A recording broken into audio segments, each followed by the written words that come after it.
look at the Immersive Collaboration Toolkit. I'll explain what that is in a second, but first of all, just introduce me. My name's John. I'm a field engineer for Unity in Australia, and my role really is to visit companies in Australia and New Zealand and talk to them about their tech and Unity needs. And that ties in a lot with what we do today, because we see VR being used a lot, and I'll give some case studies later on. But today we're going to cover just briefly what are some of the use cases for VR. I think the fact that you're here in this room and at this conference probably means you're all over this, but we'll cover them just in case. But really the main point here is just to show you this toolkit, explain what it's for, and give you a brief demo of it. So it's not going to necessarily be a long session, but it's just going to give you an idea about what we're working on and why. So the aim here is to talk about VR and design review. So when we, as I mentioned, I visit a lot of companies, and a lot of them aren't necessarily developers, but they're saying doing things like remote inspection of oil rigs, or doing training for miners. So where I live in New South Wales, every single miner that works there gets trained in virtual reality before they go out, because they can simulate a mine collapse in virtual reality and have everyone get out safely. So it's definitely something we're seeing more and more. So the session aim here is to talk a little about product design and virtual reality and what that means. And the second one in here is, there's always acronyms whenever we use technology. For most people, I don't know if it's true here in Singapore, ICT means information and communication technology. We're going to wipe that from your mind today with some hypnosis. And it's going to become Immersive Collaboration Toolkit, which is what we're talking about today. There we go. So Unity is expanded. I've been working with Unity for over 3 years now, and it was purely games, and now it's we've got a game maker there, but we're talking to architects and designers, directors, and creators. And a lot of the time when people are using Unity now, they're doing that through virtual reality. And I suppose the problem that a lot of people are facing is that they want to use virtual reality, but they don't necessarily want to hire a whole bunch of people to go and create a multiplayer virtual reality platform for themselves to go and do their thing. So what we've been working on is a series of toolkits, and this is just one of those, that are going to let people get a jump start on it. So rather than, I wouldn't think of this as a product, I think of this as a toolkit that you can extend and develop. And we're also doing things around designing and material changing, and all sorts of the kind of the common requirements people bump into to give people a head start, so they don't have to hire a bunch of developers and then fire them all when they finish the project a couple of months later, but they can jump right in. So yes, head-mounted display. So I think we've already covered why virtual reality is compelling. We see lots of companies using it for training, marketing, safety briefing, and today we're going to talk about design review, which is if you're working on a car or if you're working remotely. So I spoke to a shipbuilder in Western Australia. They spend $100K building a mock-up of the ship's cabin and what it's going to look like, so they can make sure that it's all okay, bring people in to check it out. What we'd like to do is replace it with virtual reality. We'd like people to be able to make changes on the fly. We'd like to be able to iterate quickly. We'd like to be able to work with people remotely rather than have everyone in the same office at the same time with bits of cut out wood. We want this to be realistic. So we found, and I think probably everyone in the room's found, that there's been a huge adoption, and the benefits have exceeded what people expected. And of course, you're here at Unity, so I won't belabor the point.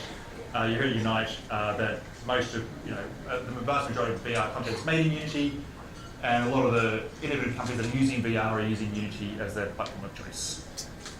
So what are we looking at here with the Immersive Collaboration Toolkit? Like I said, it's going to be some building blocks for you rather than a complete product. So if you were just after a very simple use case, there's probably some products out there that already do the job for you. But if you have a company where you'd like to do some design review, but there's nothing out of the box for you, then this is going to be a great place for you to start and build on. So we're going to provide some building blocks for you around the environments you can be in, the tools that you can have and the products that you can look at. I'm going to show you this in just a second, so I won't show too much of this video actually, but what we've got here is a networked experience. So I don't have help today, so I can't necessarily have someone here with me, but you get the idea that I can be in a shared space with someone. We can all be looking at the same virtual object. We'll provide some tools that are out of the box that you can just use, and then you can make your own additional tools. And some of that may require some coding, but a lot of it is really a drag and drop experience, especially when you're adding new products. Really all you have to do is create a prefab, drag it in and assign it, and you can get that into your environment. But these are the building blocks that we're providing you. So that's the custom tool and the custom product. And then of course you can make it executable and deliver it to your clients or customers, and then have a design review with them as well. So let's jump into it. So I'm going to just press play on this. Now this is going to be interesting because when I tested this out before, I can't see anything in the headset. So I'm going to be looking at the screen with this on my head, which kind of works because most of the time when I do a VR demo, I put this on and everyone leaves. No, I put this on and I can't see what's going on in the room anyway. So this will be a balancing act. Let's see how we go. I've never looked or felt more ridiculous in my entire life. So here we have this environment, and this is just a scene, so you can create your own one. And of course we have our controllers, and this works across all the major VR headsets, and it also works with the Leap motion as well, so you can have hand control, so you can have people reach out and grab stuff as well. But today we're using the Rift, and it's recognised it's the Rift, and we've got the standard sort of interactions. As I bring it closer to my face, we can see some of the options here, so I can leave voice commands, do the menu, teleport around, select things. It's all fairly standard stuff, but let's go have a look at the menu. So I've got this menu here. This is visible at the back for everyone there. And so we can see there's not much here at the moment. But what I can do is, I just want to, I suppose, emphasize that we've got a empty building block really to start with. If I go into the model change here, I've got a couple of options here for cars. So I can go and grab this car and put it down here. And I'll go and teleport to this model. Now, there is some banding on this car. We'll have a look at that. I have spoken to the team here, and that will be fixed. It's just a shader issue. But we can see we have this product here. Now, before I show any more, I just want to quickly jump back out, because I promised this was a toolkit rather than a product. I want to jump back out and show you how we got this car in here and how we configure this.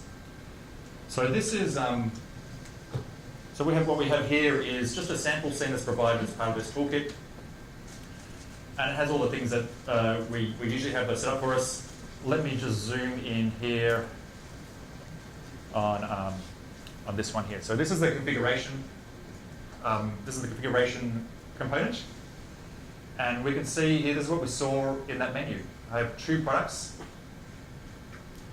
I have a product, and let's actually go set this up. I'm going to actually go and do this from scratch. So I'm going to get rid of all my products, and let's just go add, we want to add the car in here.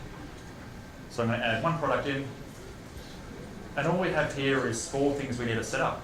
So I'm going to zoom back out here because the menus are going to pop up. So we're just going to have one icon for switching this model on, one icon for switching it off. That's fairly straightforward. So let's go search through and find, this is the one for switching it on. So I'll select this icon. This is the one for switching it off. But of course you can make your own icons. These are just sprites. Do what you like with it. And let's, this is awesome car. The best. I don't know how visible that is at the back, but I'll zoom in a second. And so we have one product there. So, but I need a bit of prefab. So let's have a look at this. So jumping down here to this product section. So what I have here is I've got this prefab that we saw before. So this is the car. And I just want to show you, I suppose, what it's going to take you to get your own products into this toolkit. If you have a model that's ready to go and you would like to start doing things with it, what do you need to do? Well, this is a network experience. So there is a little bit more complexity than just dragging the model into the scene, because we need to, whenever we make a change to this or move it, for that to be reflected around to our other users. So what I have here is I have a couple of Photon. We're using Photon as our underlying network here. So as our network SDK. So there's a couple of Photon scripts. They get added for me automatically when I attach this network product sync component. So when I attach a network product sync component, those Photon objects get added for me, and they're going to do the business of syncing this across the network for me. So step one, I just add this component, this network product sync. Step two, I go back to my configuration, and I just drag that prefab. So that's pretty much it for setting up a product. I just need to give a couple of icons, I need to attach a component, and the networking is set up for me. So it's fairly straightforward to get a product in there. So of course I'm showing you a car today. It doesn't have to be a car, this could be a toaster, it could be whatever you'd like. We've just got an auto example here. Really it's just anything, any 3D model you'd like to use. So let's go, I'm going to jump back into VR again, show you this product, and I'll attempt with this awkward gaze to show you some of the tools we have here. So bring up my menu, and when I go into the products section here, I now have just one product, because remember I deleted the other one, and that's this Genesis car, so we'll put that in there, and I'm going to teleport over here. Now let's see, go around the front, let's see what other tools I have here. So if I have once I get the model in here, I can raise and lower it, I can turn it around, and I can measure and annotate. So this is kind of hard to see. But so these are standard tools. What we have here is I'm going to have a linear measurement one. So if I grab this one here, I can go and measure from point to point. This is so super awkward. Okay. I'm going to teleport back a little bit. Just give me a moment.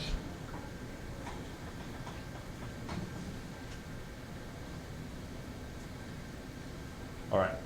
So now I've got a bit more space.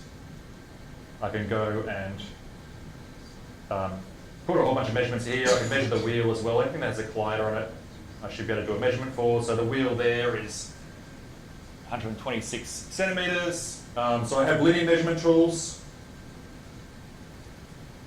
So I bring the menu up again. I've got angle measurement tools here. So I can jump in here and measure the angle. Obviously I can do this on the card, but I've got an angle measurement tool here.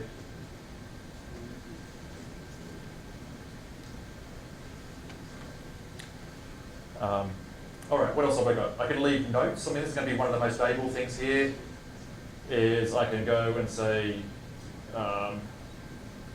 remove, I should put this in all caps, remove, where's the exclamation mark? Oh well, you get the idea. And now I have some text in here, and I can move this around and say, all right, I hate it, get rid of it. Silly designers, let's do something else. So we've got, so we can leave messages. I can draw in 3D as well. And leave notes, so I can draw a big arrow to something. Awesome work, keep that.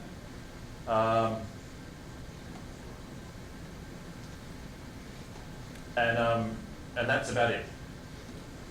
So they're our inbuilt tools.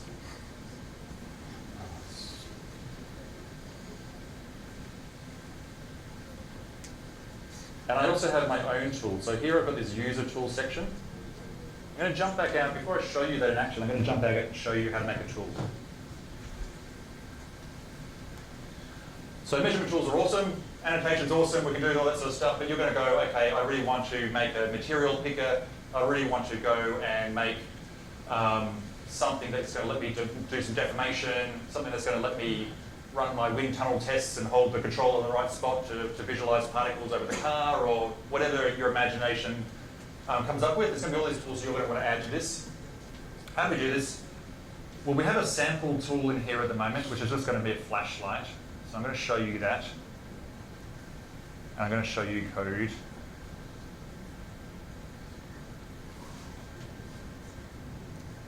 But before we get to the code,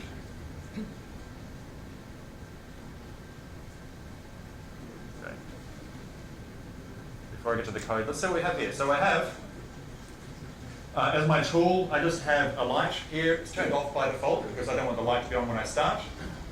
And again, it's got this photon view components on here as well. So you just have to stick these on, and this is going to replicate whatever I do over the network, right? So as I move my flashlight around, yes?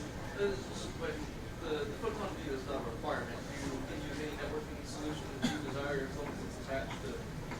Well, I mean, the bit I haven't showed you yet is we have a lobby, and you can go and invite players and all that kind of stuff, and all that sort of layers built in Photon. Okay. So Photon's going to be your easiest path forward. Yeah. But yes, this game object is, you own it, you can do whatever you want. So if you wanted to have two networking solutions, go for it, but your path of least resistance is going to be Photon. Great, so we have Photon here, and I've got these networking components on it to just pass that along the network, and all I'm going to do is enable this and disable this. So this is the kind of simplest use case. I'm just going to switch this on and switch this off. Obviously, you can do whatever you want in here, and the use cases I gave you before are great. And I've seen that before. We've seen that before with auto manufacturers. They do wind tunnel tests, have all this data that they can't visualize very well. You can jump into VR, and when you hold your controller, you can throw some particles out, move them along that wind tunnel test, and you can see the results. So they're the sort of tools I imagine people might build with this. And I won't show you, there's some input stuff here, but pretty much it all boils down to, we have one function here that what it does is it uses Photon networking to send a message across the network to everyone who's listening saying, please turn on the flashlight. And then the juicy bit here is just to say flashlight enabled, just turns it off. So this is kind of the bare bones, the bare minimum you need to make a tool, and it'll send a network message and then write some code to do some things. So it's fairly straightforward. And that's the only code I'm going to show you. So let's, just to prove that works, let's jump back in here and show you, see the flashlight in action.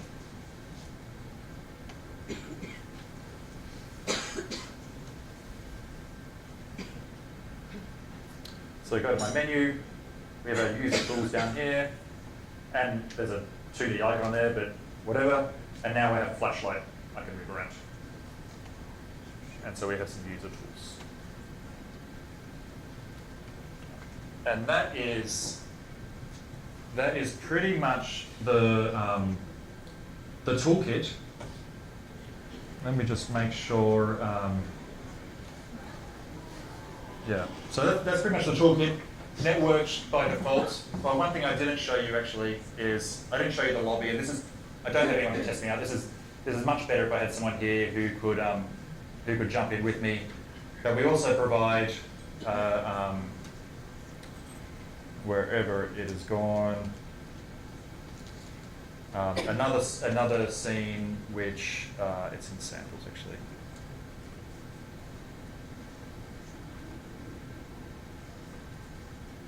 So this is going to be our lobby. When I open this up here, what you're going to do here is you're just going to click on Create Room, create or join a room.